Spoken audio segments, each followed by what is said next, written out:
This is an MJA Inc. Investigations warning.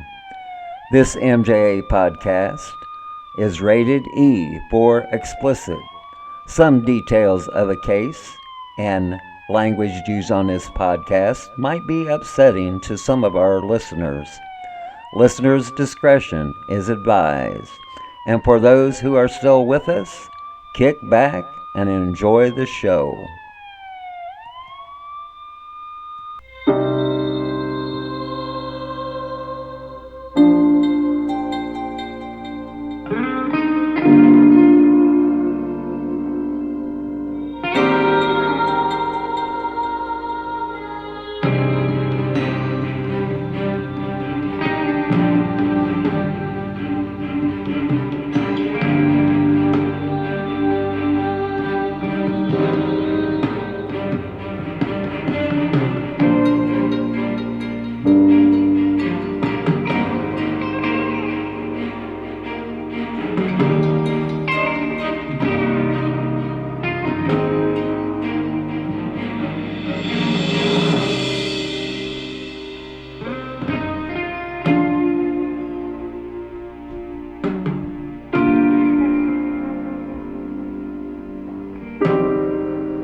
Welcome to our MJ podcast. This series, Unsolved Crimes, Episode 17, Part 2, 8 Unsolved Homicides. There are around 270,000 unsolved homicides in the United States. Homicide detectives nationwide are overloaded and overwhelmed by the surging numbers of murders, which has resulted in drops in the homicide clearance rates. The majority of homicides go unsolved in a growing number of major American cities at an alarming trend that has worsened during the last 20 years.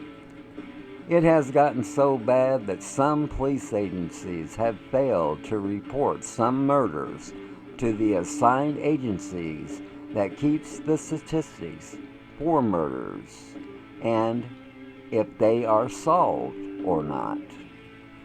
During the years, we have learned by interviewing serial killers that some of their victims was never even reported missing. As one detective stated, it's like the flip of a coin on whether a murder gets solved or not. Now that's a 50-50 outcome, but the real statistics states a murder has maybe a 30% chance of being solved. DNA has been the major factor of solving many unsolved homicides. But how many went unsolved because evidence collected in the 1970s or 80s wasn't preserved correctly or the evidence has been lost? During the years, we have learned that many murders slipped through the cracks and was ruled a suicide. There are certain areas and certain police agencies that will rubber stamp a death as suicide with no investigation or autopsy. There are many years where suicide became the new homicide for thousands of cases that have been overturned from suicide to homicide. MJA knows this to be a fact, for MJA has been involved with 3 such cases, and at this time we are working on 2 such cases. What I found alarming, as an investigator for 43 years, I can name you thousands of unsolved homicides that I have read about or knew about, or that I had worked on the case, or that I'm still working on the case. As a nation, we have to do a lot better in solving these murder cases. Good evening. My name is Mark, and I will be your host for tonight's show. Joining me later will be our co-host, Olivia. Olivia and I will profile 8 unsolved homicides. We are coming to you from Morrisonville, New York. Welcome to the state of Washington. Case 1. On July 28, 2009, 34-year-old Jeffrey Little was murdered while sitting in his pickup truck in Whatcom County, Washington. Case 2. On December 18, 1998, Linda Tran and her 2 young children was found murdered in their burned-out home located in Tacoma, Washington. Welcome to the state of Oregon. Case 3. It was on October 20th, 2006 is when William Andrew Corp was discovered murdered on Springwater Trail located in Clackamas County, Oregon. Case 4. It was on October 17, 1975 is when 25-year-old Camille Foss was found murdered in her vehicle, which was in a store parking lot in Hillsboro, Oregon.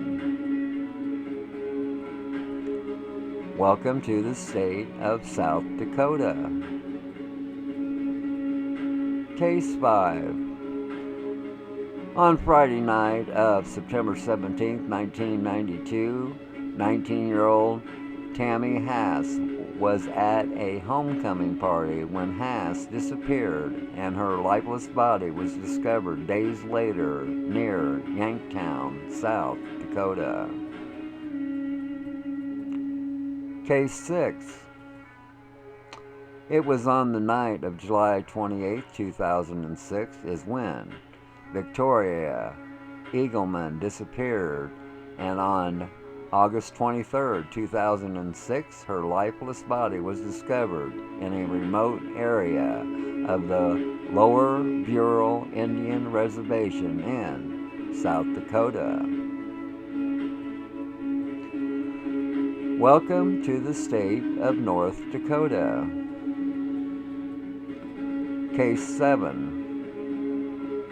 It was on July 12, 2002 is when 19-year-old Russell Trucott disappeared without a trace, and Trucott's lifeless body was discovered on November 5, 2002 near Penn, North Dakota. The 19-year-old Trucott went missing from Grand Forks, North Dakota. Case 8. It was on October 25, 1987 at around 2 a.m. is when 35-year-old Kathy Bonderson left her home and was found about an hour later murdered in New Rockford, North Dakota. Let's take a pause for the cause, and when we return, Olivia will be on the line. Olivia and I will profile 8 unsolved homicides. Be back in a moment.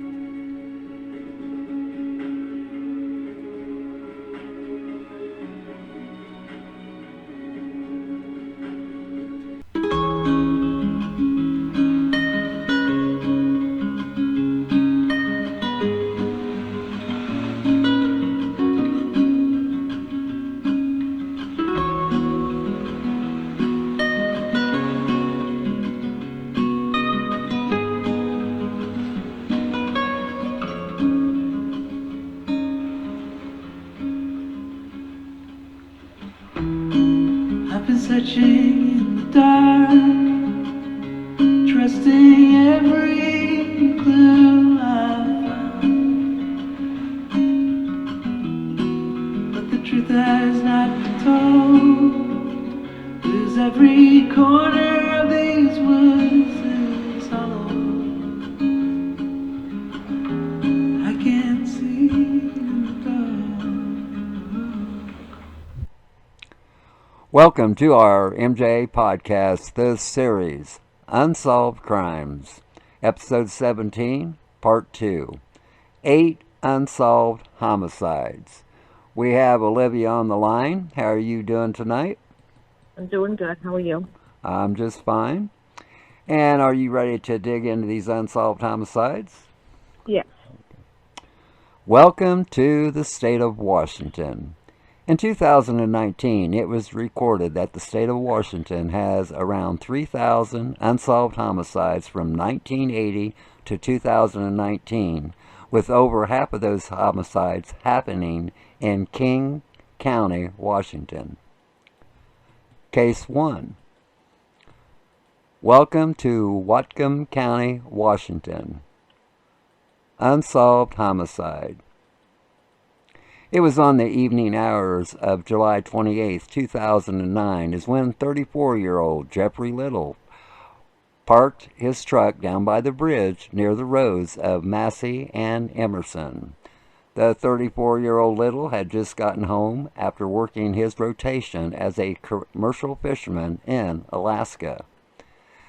The neighborhood where Little was sitting in his truck, some of the homes had their windows open, and there were kids playing outside, and everything seemed peaceful.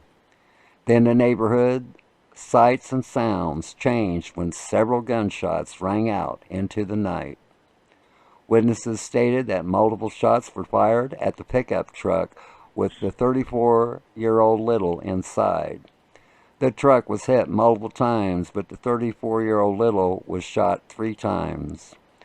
Witnesses called 911, and when law enforcement arrived, they found the 34-year-old Little had died from his injuries. The 34-year-old Jeffrey Little was shot to death while sitting in his pickup truck during a night that started out peaceful. The case remains unsolved. The Whatcom County Sheriff's Office is asking for your help in solving the 2009 murder of Jeffrey Little. Anyone having any info concerning this case are urged to contact the Whatcom County Sheriff's Office Detective Eric Francis at 360-778-6636 or Detective Ken Gates at 360-778-6613. Case 2. Welcome to Tacoma, Washington. Unsolved homicide.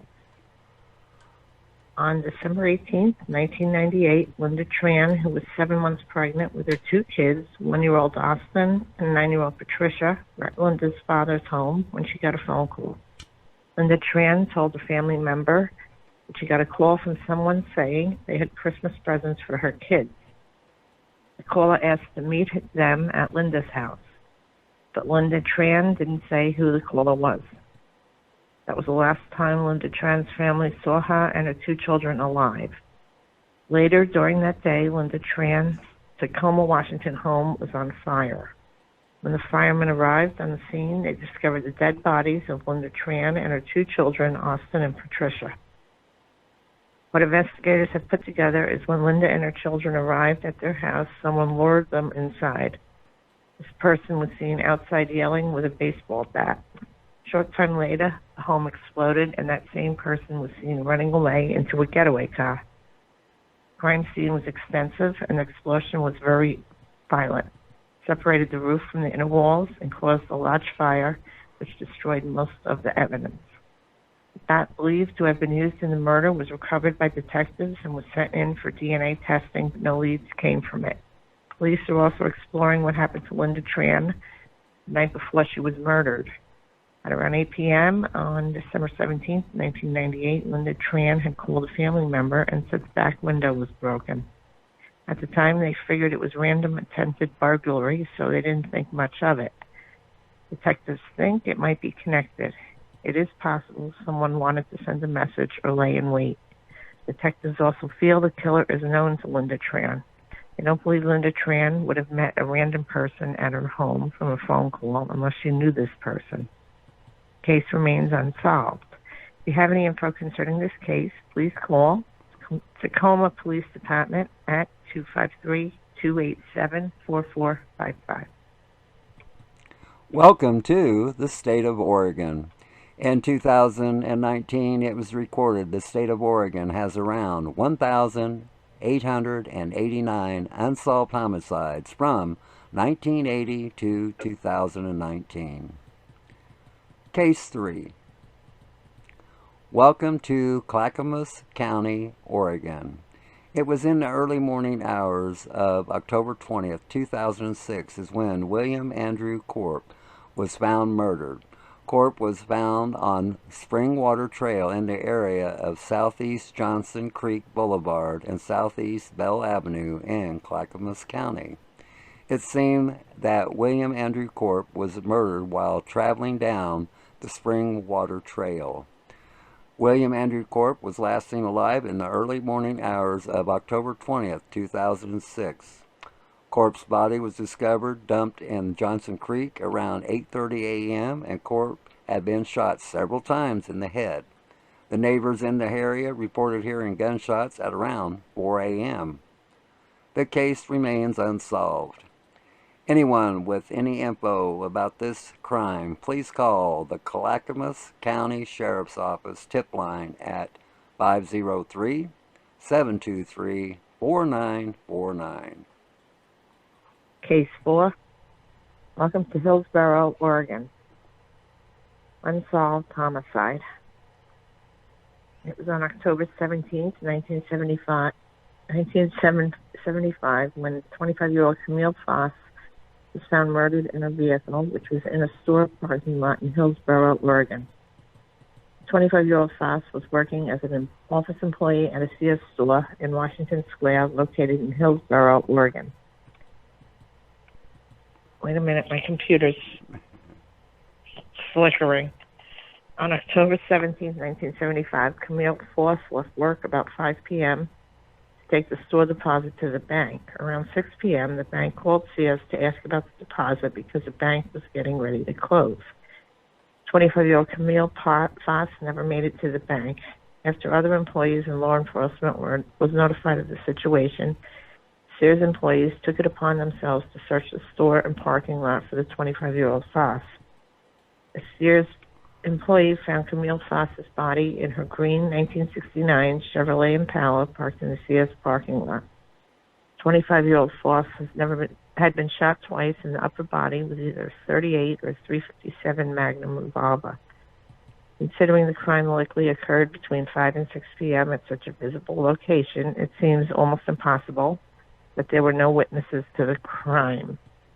At this location, you would think someone must have heard or seen something, but yet no one has come forward with information concerning the murder of 25-year-old Camille Foss. If you have any info concerning this case, please call the Hillsboro Police Department at 503-846-2594. Let's take a pause for the cause, and when we return, Olivia and I will profile 4 more unsolved homicides. Be back in a moment.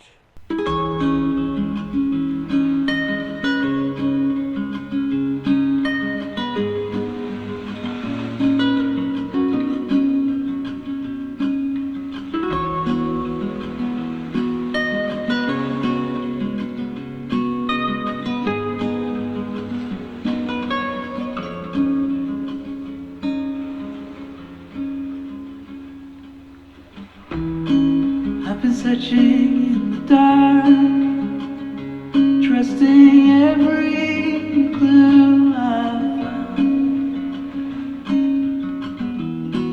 But the truth has not been told. Cause every corner of these woods is hollow. I can't see the dark. Welcome back to our MJ podcast, this series, Unsolved Crimes, Episode 17, Part 2, 8 Unsolved Homicides. Welcome to the state of South Dakota. There are around 207 unsolved homicides in South Dakota that happened from 1980 to 2019.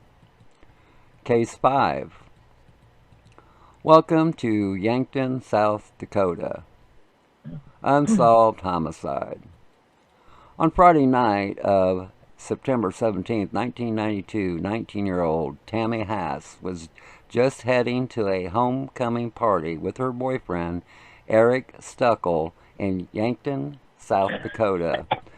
The 19-year-old Hass, with her boyfriend and several other people, went to a small farm area in Nebraska, which wasn't far from Yankton, South Dakota.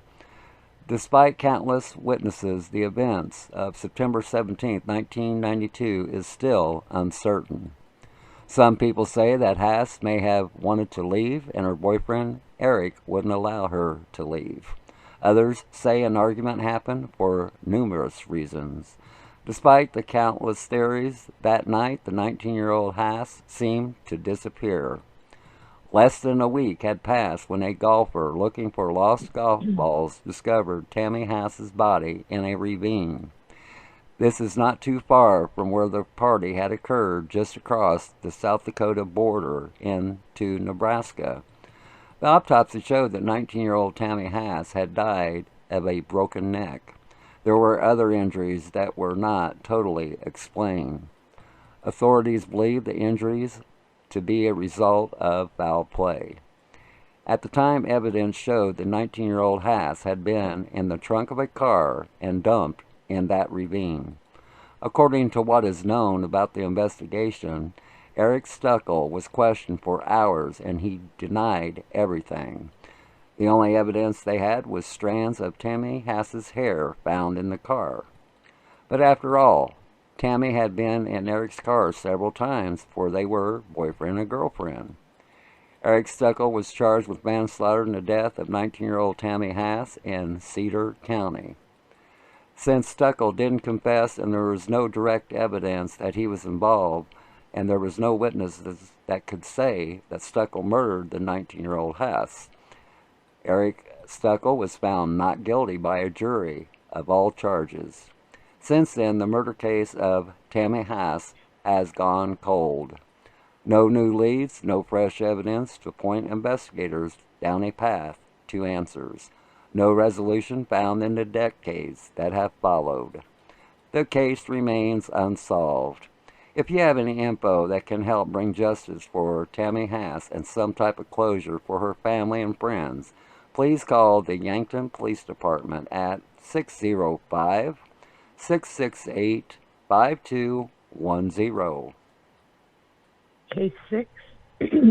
Welcome to Lower Brule, South Dakota.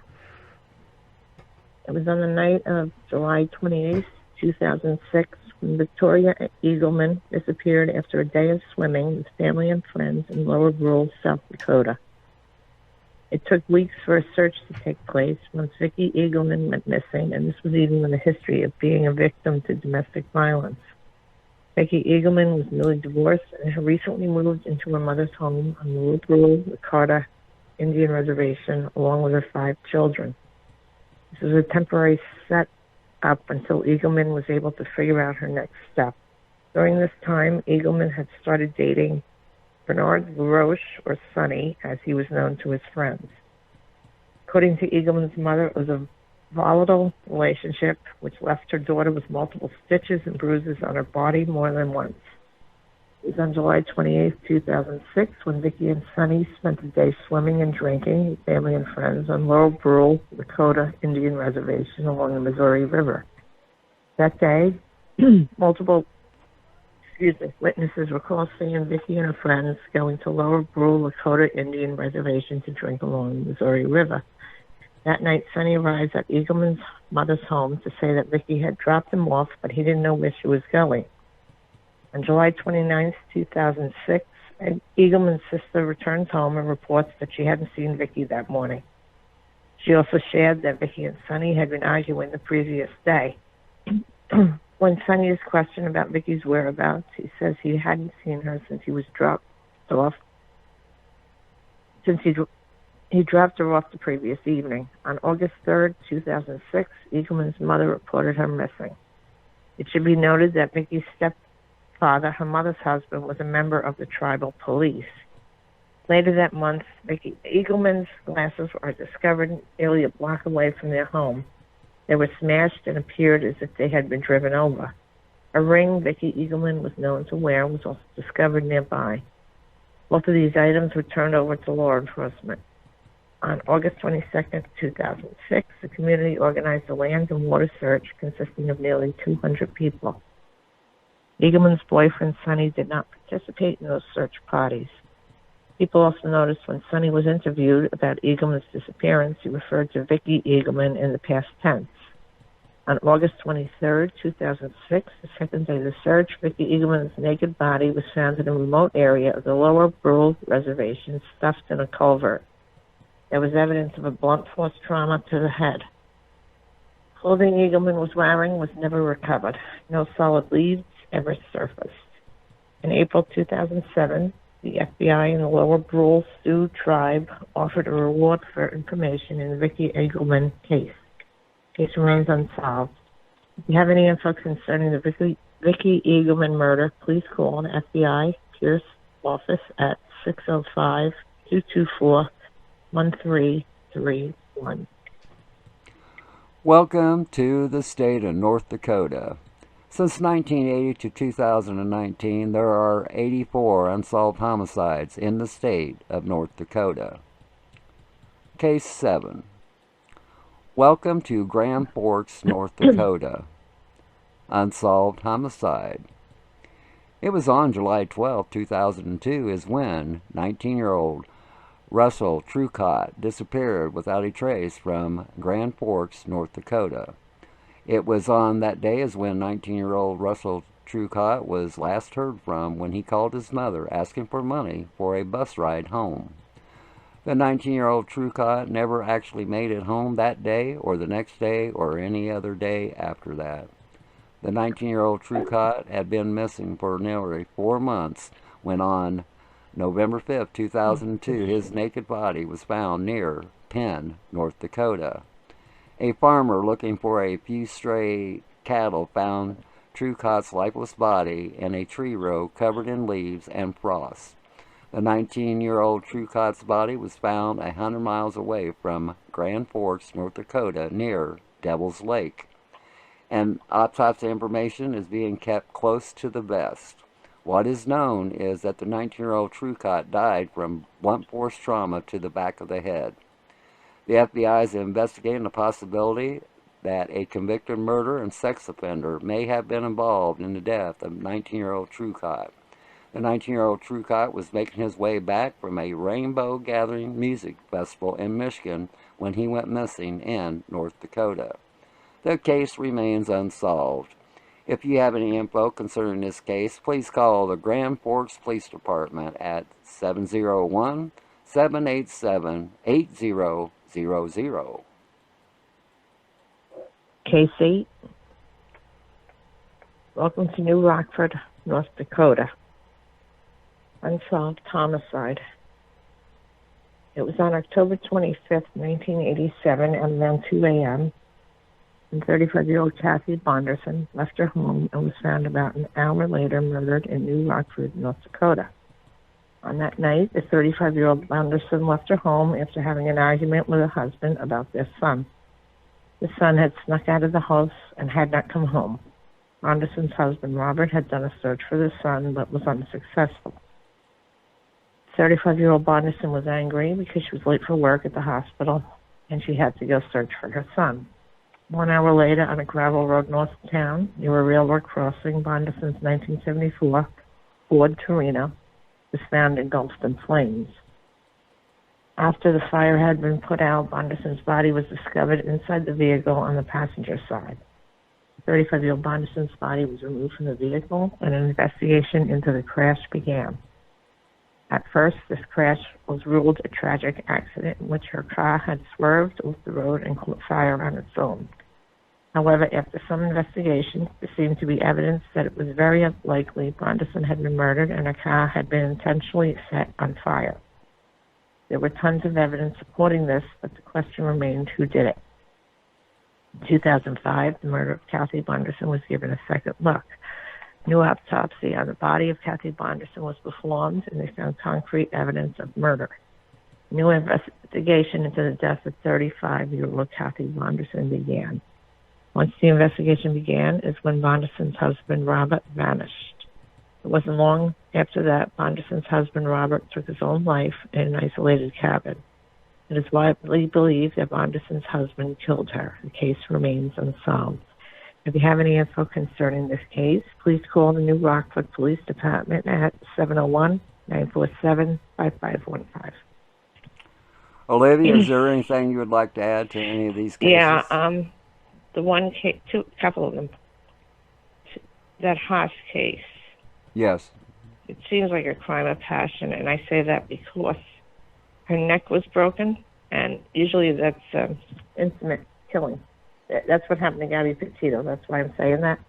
Supposedly he choked her. You know, anything with a neck or a broken neck or something like that close, that's like a crime of passion. That's what I feel.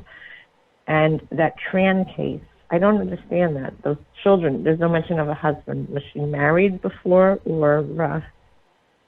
No, that's the thing. There was no mention in any article I read. There was no mention of a husband. Yeah, a lot of them, they seem like crimes of passion. What do you think? Well, what disturbed me on the Tran case is 2 children, and then once again, the phone call. You would think she would have to know that person. And she had to know that person, yeah. And you would think after all this time, they would be able to figure out who that person was, but... you know what, I don't understand. Did she let that... Wasn't the person outside screaming? Somebody saw somebody outside screaming with a bat? Yeah, Why would you let that person in the house or the house exploded right after that? Yeah, this was after the fact. Yeah, they was probably already dead at that time. Yeah, whoever this person was from the witnesses seemed very unstable. And like I said, he was running and screaming in the neighborhood and swinging the bat and all that. And see, once again, that is very strange in itself because all you're doing is drawing attention to yourself. And see, once again, with the witnesses seeing all this, it's really hard to believe they haven't caught this person. Yeah, and the one in the Indian reservation, that sounds like that was another one, crime of passion, I think, you know. Well, there was prior abuse where she was in the hospital, and so, yes, that's more likely. And the Haas case, the boyfriend seemed a little abusive, too, because he was very controlling. A little rough with her. Controlling, that's the word I'm looking for. Yeah. Yep. Yeah. Okay. Okay, I want to thank Olivia for being on the show tonight. I also want to thank our viewers and listeners for tuning in, for y'all have been so kind.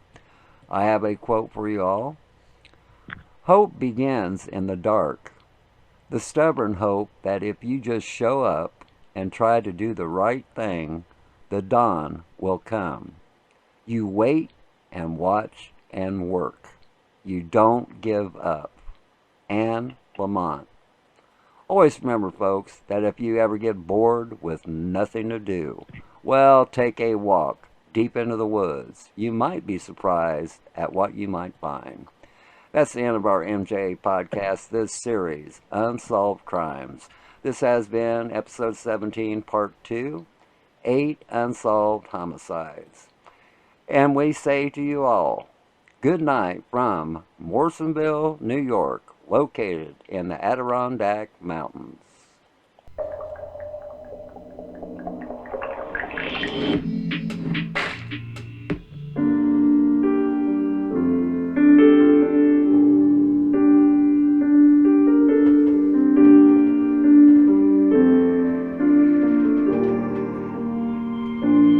And I'm haunted in a dream.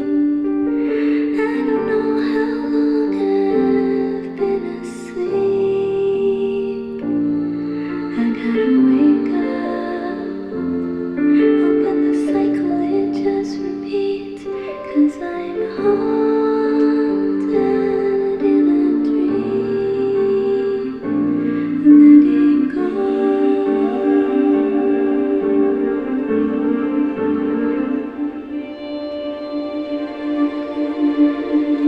And I'm haunted in a dream. I don't know how long I've been asleep. I gotta wake up, but the cycle it just repeats. 'Cause I'm haunted in a dream. I don't know how long.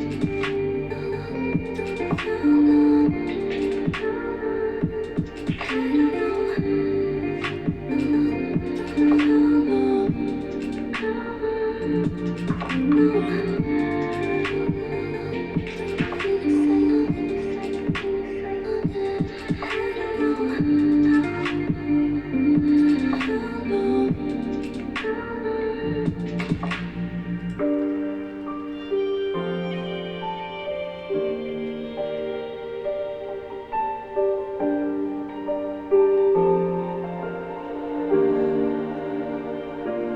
And I'm haunted in a dream.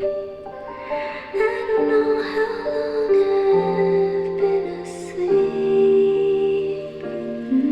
I gotta wake up, but the cycle it just repeats. 'Cause I'm haunted in a dream. Letting go.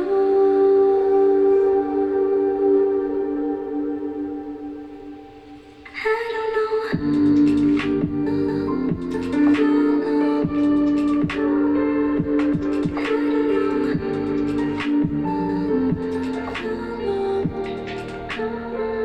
long.